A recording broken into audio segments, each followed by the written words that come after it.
Hello, everyone. My name is shaelyn.amaio, and I am the Public Engagement Manager for Connecticut Landmarks. I will be your moderator today. We are using the webinar setup of Zoom, so you do not need to worry about muting yourself or turning your camera off. If you would like to submit a question for our speaker, please do so using the Q&A function at the bottom of your window. If you need assistance, you can select my name, CTL Shaelyn, in the chat feature. Connecticut Landmarks is a statewide network of historic house museums that shares 400 years of New England history. You can see some of those houses on your screen now. We use our historic properties to inspire an understanding of our complex past to help create a state whose people move forward together as one. Today's program is part of our Landmarks Lunch and Learn virtual lecture series, presented the second Wednesday of each month, June through November at noon. This series helps you make deeper connections to the history of our people, buildings, and landscapes. To see the full lineup on our website, ctlandmarks.org, or follow the link that I am about to drop in the chat.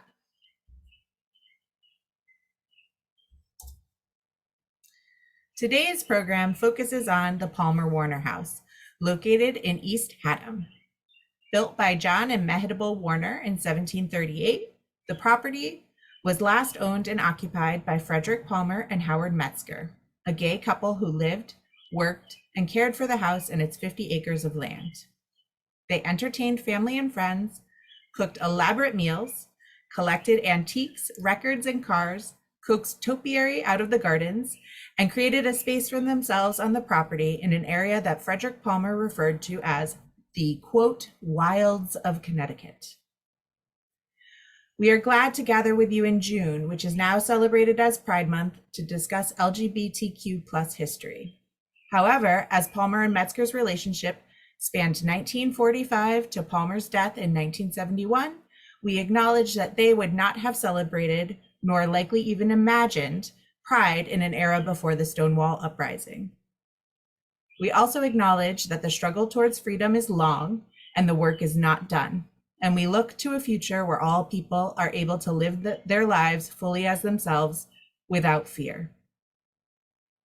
The Palmer Warner House connects visitors to 20th century LGBTQ history and deepens understandings of the development, impacts, and legacies of the historic preservation field through the home of Frederic Palmer and Howard Metzger.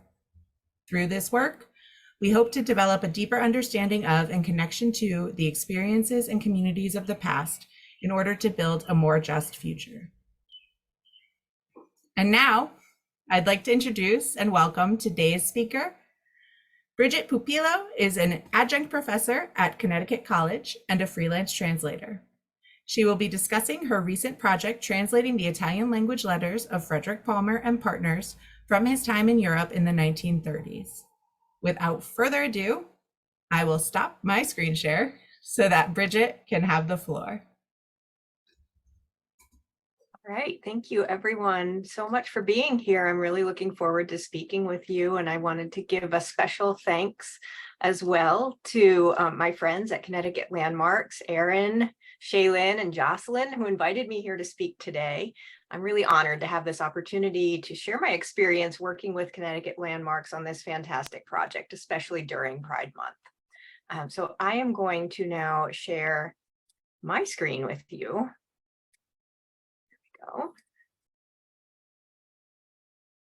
I'm hoping that's visible. Perfect. All right. So when Erin first approached me with this translation project, I immediately jumped at the opportunity because it was so very different from anything I had ever done before. The project was monumental. My work spanned from January to October of 2022, and it involved the transcription and translation of over 100 letters, postcards, magazine clippings, wedding and birth announcements. The project challenged me to use new techniques and learn new technology as well. I learned to use voice-to-text technology to transcribe these letters into a more workable digital format for translation. Because remember, the majority of these letters were written in the 1930s in pen and ink with scrawly penmanship and odd letter styles and questionable spelling. Half the battle was trying to figure out what the letter writer was trying to say in Italian and then translate it into English. I found that the easiest and quickest method was to read each letter aloud into a voice-to-text program, which would transcribe my spoken words. I'd then go through and make corrections, and finally, I would translate the letter into English. Another challenge for all of us throughout this project was the fact that we didn't quite know what to expect from these letters. They had been discovered, bundled together, once the Palmer-Warner House came into the custody of Connecticut Landmarks. We knew that they represented correspondences between Frederic Palmer, the main protagonist of our story and the owner of the Palmer-Warner House, and two Italian men from the small ski resort town of Cortina d'Ampezzo in the Dolomite mountain range, kind of near the Austrian border. Based on prior information about Frederic Palmer's life, we had reason to believe that his relationship with these two men might have been of a romantic nature.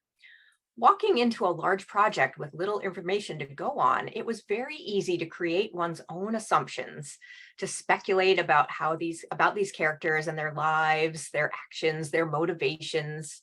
As the story unfolded with each new translated letter, I found those assumptions confirmed at times and then completely blown out of the water at other times. It was a humbling experience of self-reflection on the role and influence of the translator when telling the story of real lives, complicated, emotionally and financially driven, but completely human lives. At this point, I would like to introduce you to the characters in our epistolary saga. Who were they? How did they meet? Why did they continue to correspond for years, even decades? The story is fascinating and has more twists and turns than a daytime soap opera, so I hope you're ready. First, our protagonist, Frederic Palmer. Here he is, looking quite dapper in his top hat and his cane. So he was born in 1901 in Montville to a manufacturing family of some means. And Frederic spent a good deal of time traveling in Europe with his beloved mother, Mary Brennan Palmer, on a grand tour of sorts. So this is Mary, and this is her with their cat, Nero. During the time documented in these letters, Palmer and his mother traveled extensively throughout Italy, to Paris, to Germany, to Majorca in Spain, to Greece, even to Austria. In between these extensive tours, Frederic managed to spend some time back in the States, first rooming with a friend from his Harvard days, where he received his architectural degree, and then moving from Cambridge to New London, Connecticut, and eventually settling into the house which he and his mother purchased in 1936, now the Palmer-Warner House and Museum in East Haddam. Throughout all these many travels and residences, Frederic made it quite clear that his heart lay in the craggy mountain peaks of northeastern Italy, and he found excuses to return there time and again. It was during his first stay in Cortina that we met our second character, Franz Siorpaes. So here we are. This is Franz. He was a dashing young handyman and woodworker from at the magnificent Hotel Cristallo, the premier ski resort in the town of Cortina. And this is a photo from one of Frederic Palmer's albums of the Cristallo Hotel. Over the span of time documented in our letters, Franz worked his way up to maitre d' at the hotel, and he seems to do quite well for himself, both in terms of his career and in the realm of romantic interludes. In our early correspondences, we find that Franz gushes with love for Frederic, who goes by the name of Fritz in his letters. And in the next line, he talks about his on and off relationship with Maria. So here he says, "No, dear Fritz, I have not forgotten. It is not easy to forget a person you love so, so much. And please do not say to me, out of sight, out of mind again. It's not true. I always remember you, and many times a day I think, what is my Fritz doing? He's so far away and he will be having a lot of fun. My fling with Maria is only going so-so. I don't even know how to explain it to you. Franz to Frederic, October 12th, 1932. Frederic takes a similar but even more reserved attitude in his letters. He proclaims his love in poetic tones, but he quickly moves on to more utilitarian matters. He wants Franz to commission a hand-knitted alpine sweater for him. What should I do here alone without my dearest companion of love and pain? In any case, I want to ask you if you can find someone for me, your mother or Guida, for example, who would make me one similar to yours in blue. It's this one that's short. It comes right to the waist, no? Of course, I will pay for the wool and the work. How much will it cost with that heavier wool and the same kind of stuff as your blue one? I'll tell you the color and you can find someone to do it. Frederic to Franz, October 14th, 1932. And then again, a week later, my dear, if I could come into your arms and feel the kisses of your sweet mouth, I'd believe I was in paradise, and it would be for me. And for you? Yes, the sportswear is made from the same fabric as the swatch, and Mom started the wool socks like the swatch I sent yesterday. Frederic to Franz, October 23rd, 1932. So from these letters, it's clear that Frederic and Franz enjoyed each other's company when together, but they also have separate lives and separate agendas. They spend much of their time bickering and overreacting when a response doesn't arrive promptly, and then apologizing and making up when the letter finally arrives with excuses for its tardiness. Franz also proclaims jealousy over Frederic's imagined or real affairs, all the while continuing to have affairs of his own on the side. Here, Franz says, you must be very angry with me because I have written you 2 letters and 6 postcards and you have not yet replied to me. Why, my dear Fritz? Are you mad at me? I don't know why. I think you've not received my correspondence. At least one postcard with greetings I was expecting from you these past days, but nothing. Why all this silence, dear friend? Did you perhaps find a girlfriend on your travels or another male friend? Look, Fritz, I'm jealous over you. Don't do this to me. Franz to Frederic, November 16th, 1932. And Frederic, with his own apology after a furious letter demanding to know why Franz hadn't written.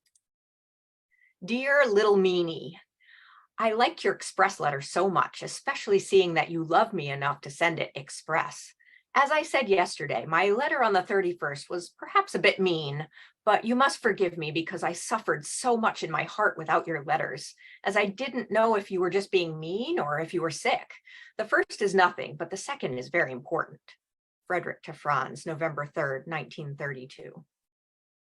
The relationship between Franz and Frederic seems to be one of manufactured crises, of attempts to create drama in order to spice up a romance that in fact is more a matter of convenience than anything else. Frederic is kind and patronizing. He sends small gifts and writes sweet nothings to Franz, but he also uses this Italian contact to have photographs developed and shipped, to have sweaters custom made, and even to receive ski lessons. Franz, for his own part, proclaims his love, but in truth, he seems most interested in having fun, going out drinking, dancing, skiing with friends, going to the cinema. His forbidden relationship with a well-to-do American tourist is just part of the fun. Let me pause for a moment to mention some interesting aspects of the translation of these letters between Franz and Frederic. First, you will notice that we have correspondences from both parties. We have letters from Franz to Frederic, but also from Frederic to Franz. This is an unusual and very fortunate circumstance for a bundle of letters found in an individual's home. We would expect to have only the letters Frederic received, not the ones he sent out. But Frederic was nothing if not thorough in his self-archiving. Because his Italian was rudimentary at best, he wrote out complete drafts of his letters, spending painstaking hours hunched over a dictionary to find the words he did not know, crossing out and rewriting sections, self-editing his every word before writing another final draft to be sent in the post. Can you imagine the amount of time spent on such an endeavor? His letters were long, handwritten, and often sent only days apart. It is a remarkable feat, and it speaks to his commitment to this epistolary relationship, no matter the motives. It also offers us a unique opportunity to read both sides of the story without having to fill in the gaps or guess at one letter writer's responses. One significant challenge for me as a translator is to read and retell this relationship without injecting my own judgments into the narrative. This is difficult. How do I capture just the right tone? How do I account for the passionate sentiments followed by utilitarian instructions on the purchase of wool? Will my like or dislike of certain aspects of their personalities alter the way in which an English speaker reads the translated texts? These were all questions with which I had to contend as I worked on this project, and it was about to get much, much worse.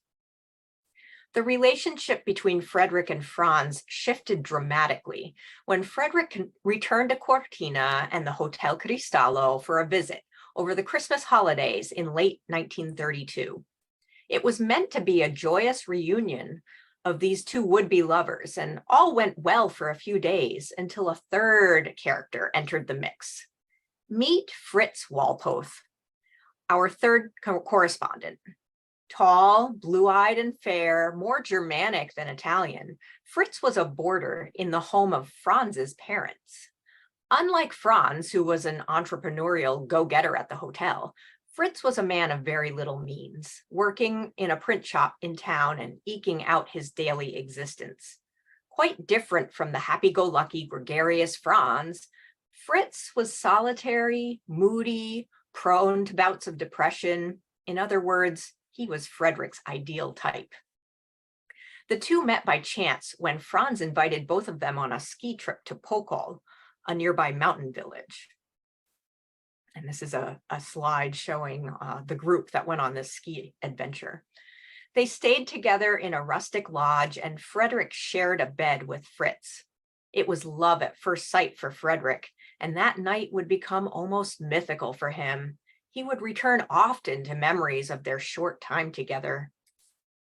Here, Frederic says, "All day my thoughts are of you, and every night I imagine we are falling asleep together. I remember how sweet you were, always so sweet with me, and how I rested on that right arm, and with that hand, the one you injured, around my neck. Ah, how happy I was when I could be with you. You don't understand how much you mean to me." Frederic to Fritz, February 18th, 1933. Frederic's utilitarian relationship with Franz quickly fell to the wayside as he was consumed with his feelings for Fritz Walpoth. We notice that his draft letters to Franz end abruptly at this point. He continues to receive letters from Franz, which reference a continued correspondence, but he no longer feels the need to expend the effort of writing and meticulously editing his drafts. From this point forward, we only see one side of the story, the side of Franz. And on that side, we see increasing desperation to recapture Frederic's attention. Frederic is well aware that Fritz has taken his place in his American friend's heart, and he is none too happy about it. In fact, he goes so far as to claim that he has met a wealthy older gentleman who will be whisking him off on a European getaway, all in an attempt to revive Frederic's feelings for him. Here he says, "It is very likely, dear Fritz, that I will be leaving for France this spring with a good and kind gentleman. He is very nice. He has helped me a lot so that I can leave my family in good stead for 3 years and go to see the world." Franz to Frederic, February 23rd, 1933. We learn in the next letter that it was all just an elaborate hoax, just to see if you still love me and if you still think of your faithful friend who is so far from you. With pleasure, I saw that you would have been really upset. Now I feel at ease and I know that you still love me, Franz says on March 1st. This seems to be the point of no return for Frederic. The letters he receives from Franz become sparse and a bit curt, with noted irritation over Frederic's lack of response. In other words, Franz and his immature acts of deception seem to fade out of Frederic's life. Now is the moment for Fritz Walpoth to take the stage as the star player. And this is an image of Frederic and Fritz together. Fritz is a complex character, one who evades simple categorization. He seems to be one thing, and then he reveals himself to be something quite different. Crucial information about his personality and activities slowly trickles out from the correspondence in such a way that it leaves the reader hanging, never knowing what to expect next. And I admit, this is where my role as an objective translator became really, really difficult. We begin with a long silence from Fritz, and Frederic sending him many letters, beseeching him to respond, running the gamut from angry and betrayed to genuinely concerned. Finally, Frederic does receive a letter from Fritz, and we learn that Fritz has been suffering with a terrible toothache, which will require significant dental work and a large sum of money, 1,000 lire, a huge amount for that time. With this news begins a trend we find throughout the relationship between Frederic and Fritz. Fritz writes with terrible news of being gravely ill, injured, losing his job, losing his rooming accommodation. Next comes the plea for Frederic to send money and save him from destitution. Here's how it begins in Fritz's first letter. I have to have my teeth fixed. Otherwise, I will have to have an operation and it will cost me much more. So write me what I should do. I hope, dear Fritz, and remember, Fritz is what Frederic refers to himself as in these letters. So I hope, dear Fritz, that you are generous and able to help me a little. Otherwise, I'm lost. Fritz to Frederic, January 11th, 1933. Underlying this request is a basic assumption shared by both the Italians, Fritz and Franz. They assume that Frederic is a wealthy American touring the world with his mother, staying in luxury hotels, vacationing for months at a time without having to work.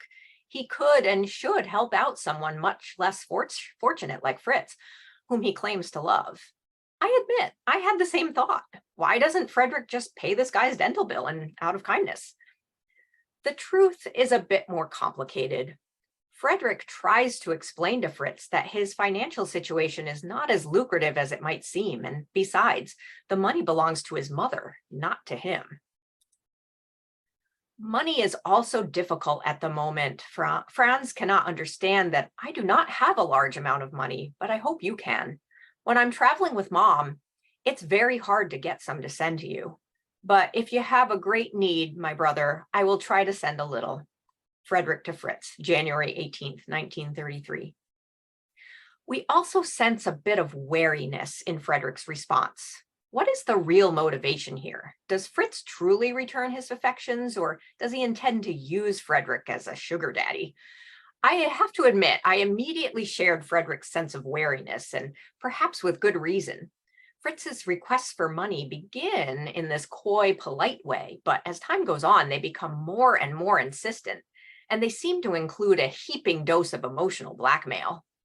On June 25th, 1933, after more than a month of silence, Frederic receives a dark letter from Fritz, claiming that he has lost his job at the print shop and he will be begging for bread. He even goes so far as to insinuate suicide. What is left for me? Nothing. I will end up like a ragamuffin, going from door to door and begging for some bread. Fritz, I have nothing else left to do. I have no more money to go somewhere and ask for work. And write? I have already written, but everywhere they say they are very sorry. So there's nothing left to do but ... Fritz, this is a last cry for help. You surely know many gentlemen. If you, my Fritz, really love me, if you love your mother, I beseech you to beg on your knees. Ask those gentlemen for a small charity for me. Ask your friends, do this kindness for me. Maybe I will find something from time to time. Or do you want, as my good brother, to let me starve? Fritz, if you do this, you will no longer have good fortune in your life. My heart will always be with you, even if you no longer want me, but do not leave me without bread. Fritz to Frederic, June 25th, 1933. Yet we also find that when Frederic does find a way to send money to Fritz, for example, so that Fritz could take a trip to visit his long estranged mother who lives in the city of Bolzano, Fritz later admits that he hasn't actually spent the funds as they were intended, but instead used them for clothing or even ski trips. At this point, I have to pause and say that I, as an uninvited guest peering into this relationship, had very uncharitable feelings toward both Fritz and Frederic. I couldn't help but feel that Fritz was a mooch and an opportunist, toying with Frederic's affections for financial gain, only writing when he needed something from his American friend. I started to doubt his stories, which seemed to become more far-fetched and extreme by the day. I found myself scoffing and rolling my eyes as I translated his words, despite my duty to relate their truth and not inject my own feelings into their meaning. Frederic likewise had begun to irritate me. He seemed naive, believing every sob story, every carefully placed declaration of love, and though he did not send money at every request, he did continue this epistolary relationship, and he did send clothing and gifts, and yes, sometimes money. I wanted to take him by the shoulders and shake him, tell him to open his eyes and see what was really going on here. But in actuality, I knew no more of the real truth than anyone else. One of the struggles of reconstructing a whole life from an epistolary exchange is that so much of it must necessarily be fictionalized. First, we don't know how accurate or truthful the letters themselves are. Did Fritz actually fall down and break his hand in a ski accident? Did he truly lose his job? How bad was his living situation? And what about Frederic? Why did he continue to engage in this lopsided relationship? Was he truly so lonely and naive, or did he know what he'd gotten himself into and a part of him enjoyed this uneven dynamic? And what was happening in all the time in between the letters? We don't know, so we begin to imagine. We begin to judge. We begin to flatten and dehumanize these incredibly complex characters whom we only know from photo albums and words on a written page. Despite my misgivings about Fritz and his financial motivations, I had to admit to myself that this relationship with Frederic, whatever it might have been, was long. It stretched over decades and documented many unexpected transitions and evolutions in both of their lives. Frederic, of course, moved back to the States. He worked as an architect. He was laid off during the Great Depression. He bought the Palmer Warner house with his mother. He lost his mother. He found the love of his life in the American sailor Howard Metzger, and he settled into a happy existence in East Haddam, puttering around with his Rolls-Royce cars and collecting an overwhelming amount of bric-a-brac for their historic home. Fritz, on the other hand, failed in his attempt to start an organized collective to run the print shop. He had a falling out with his mother, with whom he always had a difficult relationship. She left their home and took all the furniture, leaving him to sit in an empty shell.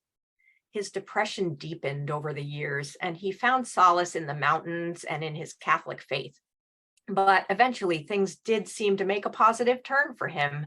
We learn quite out of the blue that Fritz is an international bobsled champion. He sends along a clipping titled, "The Tennis Club Cristallo crew of HBC Cortina wins the four-man championship."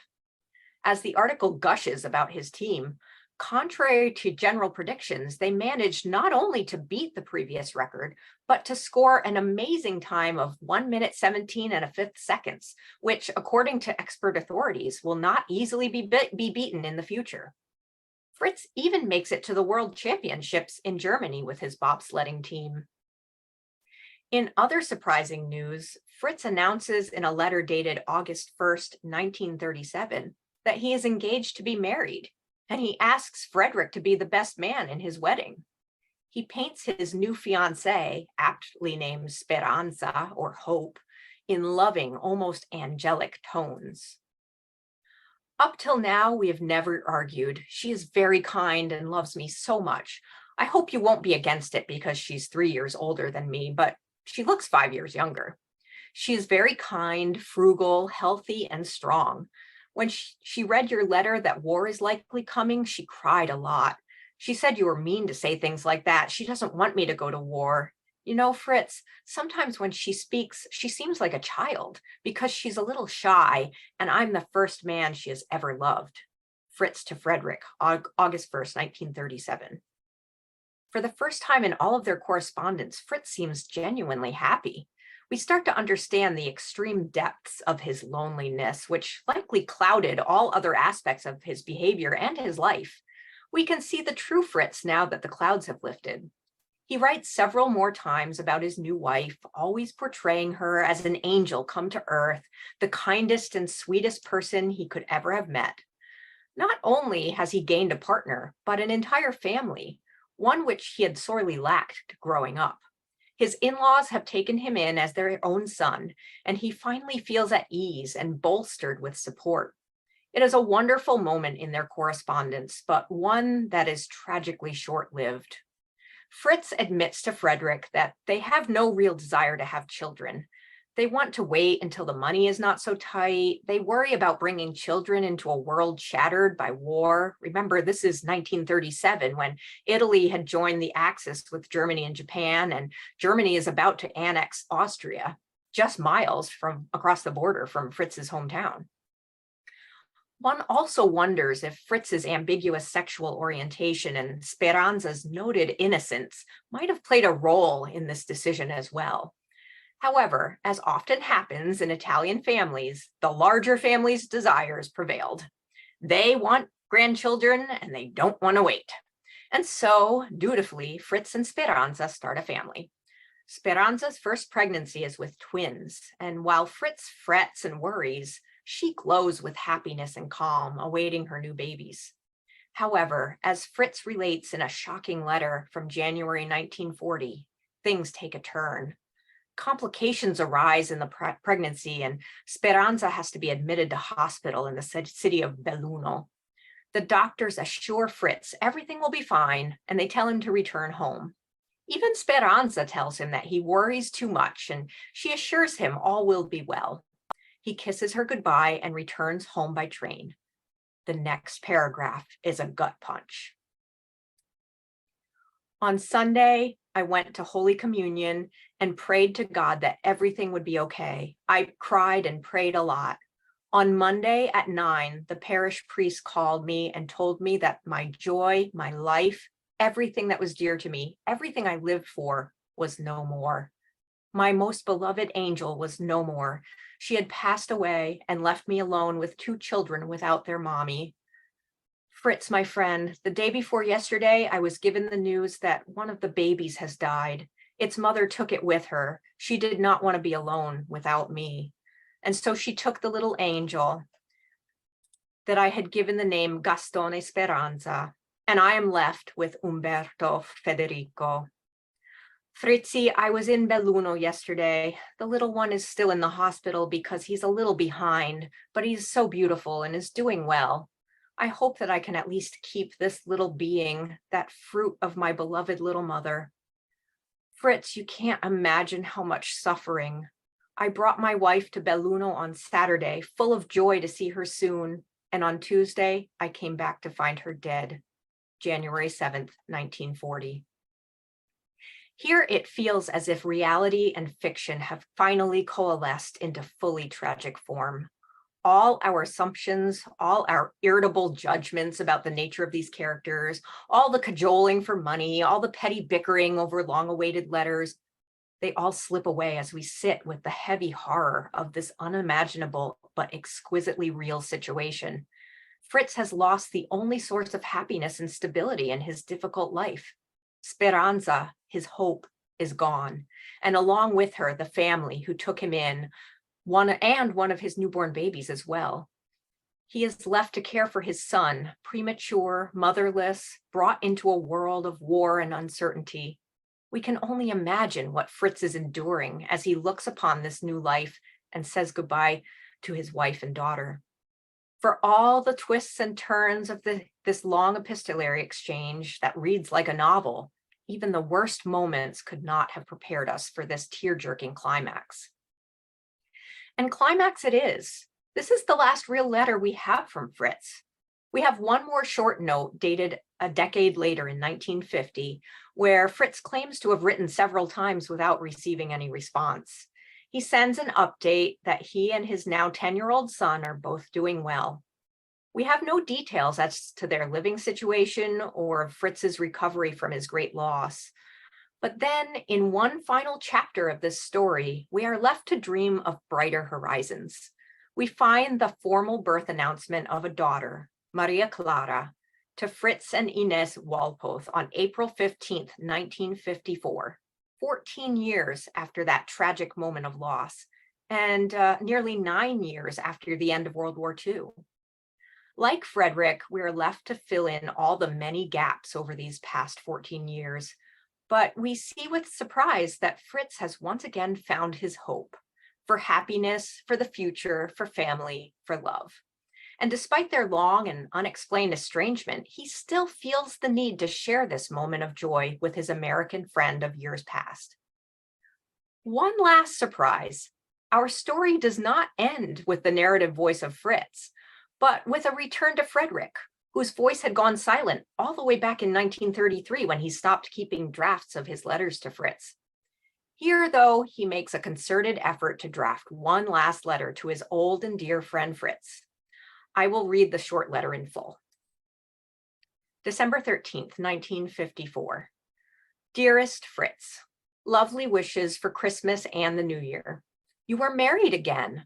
I am glad that you don't have to live alone. It is good that you have a woman to watch over you while you, like me, begin to grow old. And congratulations on your little girl. After so many years, you have found the courage to become a dad again. But are you sure that you're still a man? When will you ever send me a photograph of you and your son? He must be a big young man now. We are doing well as always. I still work in architecture. In my free time, I enjoy collecting old cars. The brand is Rolls-Royce. Many more dear greetings, your F. How difficult it is for me to write in this language now. Difficult indeed. This language, Italian, is from another world, another lifetime. And yet that world still lingers, hanging silently over the past and future. How do we translate this long and tortuous story into our own terms? How do we bridge this distance?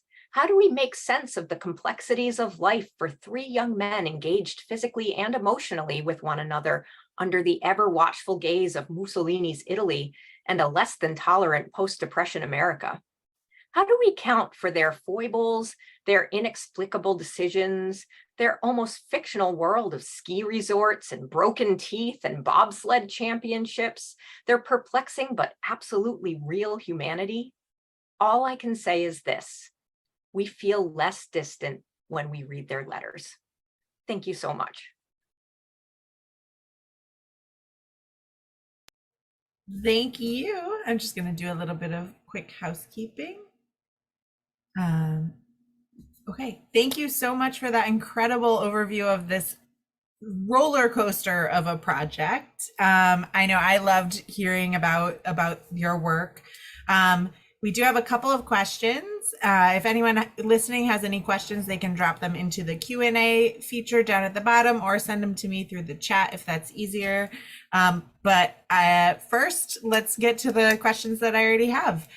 So just to kind of zoom way back, can you talk a little bit about how you came to translation work in general? I think it's such a fascinating job to have, it's a fascinating project to take on. So I was hoping you could share a little bit about your own journey there. Yeah, absolutely. I mean, much like this project, I sort of fell into it by happenstance. So I was doing my PhD in Italian. I actually have a doctorate in medieval Italian literature. And someone asked me to translate something to do with their taxes, just, as a friend. So I said, okay, I'll do it. And I did. And I thought, it's kind of satisfying. And then friends started asking me, hey, do you mind translating this article that I wrote? I'd like to publish it in English. I'll pay you for it. And it just sort of developed from there and took on a life of its own. And just recently, in the last 2 years, I decided to make it more of a full-time career. So I had been working in a library position, but decided that I was going to make a go of the translation. And it's been very productive and a really positive move for me. That is so fascinating. I love hearing how people end up in these cool roles, right? And I guess like in this project and in other projects, are there any concepts in Italian that you find particularly challenging to translate into English? And so that might be something specific, or it could just be broader, or vice versa, like things that are common in English that are hard to bring back over if you do it the other way. There are definitely some idiomatic expressions that are kind of hard to, you have to come up with something else that sort of fits, but it's not quite the same. But I would say that actually the biggest challenge in this was that it seemed that 2 out of the 3 writers were not native Italian speakers, which is kind of interesting. So we automatically know that Frederic spoke English as his native language, and he was trying hard in Italian, but many times he would choose the wrong word, or it didn't make grammatical sense, and I had to sort of figure out what he was trying to say. But the same was actually true of Fritz Walpoth as well. He seemed to have been a native German speaker, which was not that uncommon for that area of Italy, which up until World War I had been part of Austria. So, he was probably raised speaking German, and Italian was his second language. And so there were similar kind of struggles, strange spellings. He'd just throw German in every once in a while. Oh no. So it was a bit of a challenge in that respect. I believe it. That sounds, I mean, as somebody who only speaks English, that sounds very challenging. And so one of the things, and I think this came through a little bit as you were referencing some of the images that come from scrapbooks that are in CTL's collections, right? So the images were from Frederic's scrapbooks that he assembled. Do you find it helpful to have access to items in the archive? Does that help you kind of build out your image of the people? And if so, what kinds of archival materials do you like to be able to see? Yes, absolutely. That's a great question. And I think in this case in particular, it was absolutely necessary for me to have a better feel of these people, these people who existed in real life. They weren't just fictional characters. They had lives and very, very elaborate and complex lives. And so one of the things that was very, very helpful for me was to make a visit to the Palmer Warner house, and see how Frederic, there it is, and to see how he actually lived here in the US. Obviously, I couldn't make the trip to Cortina to see the Cristallo, which does still exist. That hotel does still exist. It's quite different now. But at least I could see his lives and some of the material objects that he felt were important, but also having access to the photo albums. That was an immense help, because I didn't have access until much later in the project. So I had formed an image in my head of these 3 characters, and seeing them in person, they were quite different than what I had expected. So I almost wish that I had seen them right from the start, so I had that image in my head, almost like reading a novel and then watching the movie later and being disappointed that they don't look right. Yes. It was a little bit like that. Yeah.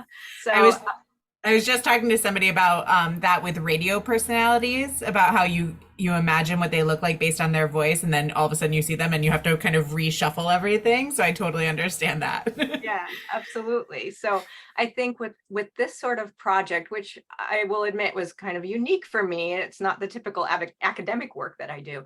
I think it was so fundamental to have access to the archives, and I would highly encourage anyone else who's interested in this story to make the visit and to actually see and get a feel for these real lives. Yes, and we would love to have them. I suppose that's my opportunity to plug a visit to the Palmer Warner House. Located in East Haddam, the house is open for tours by appointment. So go to our website, ctlandmarks.org. We would love to see you and show you the wonderful and intriguing space that Frederic Palmer and all of the people who lived with him at the house, including Howard Metzger, curated there. And so then I did have another question, and this might I don't know how this is gonna go. So I think this came through a little bit in your talk, but when you are in the thick of a project like this, do you ever find that the folks whose work you're translating kind of comes through to you? So does it ever impact your speech or your writing style? Do you ever think in the sort of in the style of the letter writers? And you did talk a little bit about this, like, do your feelings ever impact the way that you translate things? Because I know translation can be like a little bit of it's more of an art than a science. Okay. Yes. So let me unpack that because Yeah, sorry. No, that's great. So one of the things, and this is not exactly answering your question, but one of the things that I had to grapple with in this project was the penmanship, right? So when I first saw the letters, I was a little scared because they were really hard to read. And there's certain people who had, very different styles of handwriting. I think the most difficult for me was Fritz Walpoth. His was really scratchy and really hard to read. But as I continued with the project, I got to know what the letters meant, what their writing style was, and I could read it so much easier as it went along, and that was sort of satisfying to me, almost like I had gotten into their heads a little bit, like, oh, I know what this is going to be. That letter's a P because I've seen it 50 times before. So that was kind of fun to feel like I was sort of being immersed a little bit into their world and understanding them a little bit better just by their writing styles. In terms of getting into a project and feeling like it kind of consumes you in the way that perhaps an actor feels when they take on a character. Yes, I do think that this happens, particularly with characters who are so vibrant, right? And they have very distinct and large personalities. It's hard not to take on a little bit of that. Maybe start using some of their funny language or their, idiomatic expressions in your own life, or just imagining yourself in the 1930s on a ski trip. That absolutely happened. But like you brought up towards the end of your question, I also had to attempt to maintain some sort of lack of bias, and that was very hard in this whole project, because I did feel myself getting very close to these characters for all of their good and bad. And so yes, I hope that I did justice to the letters as a sort of unbiased observer, but I do think that there were probably a few times where I might have put some sort of nuanced, feel to the words that I couldn't help myself. So hopefully not too much. I think we'll forgive you. I think we all of us who have worked with the Palmer Warner House or with any of our other historic houses can completely relate to that. It's so hard not to kind of inject your own feelings when you're in people's archives, when you're in people's homes. It's just kind of baked into the process. So I think we've gone through our questions for today, but if anyone has any additional questions, please feel free to send us an email. I'll make sure to connect you with Bridget, and we can make sure that those beautiful connections happen. But I want to thank you yet again, Bridget. This was fantastic. I really appreciate your insight into this process and sharing this project that so clearly was close to your heart, and we are so grateful to be able to build on your work as we continue the interpretation process at the Palmer Warner House. So thank you. Thank you so much, Shaelyn, and to everyone at the Palmer Warner House. Wonderful. All right. Well, that concludes today's Landmarks Lunch and Learn. But I hope that we will see everyone soon at the house and virtually as well for next month's program.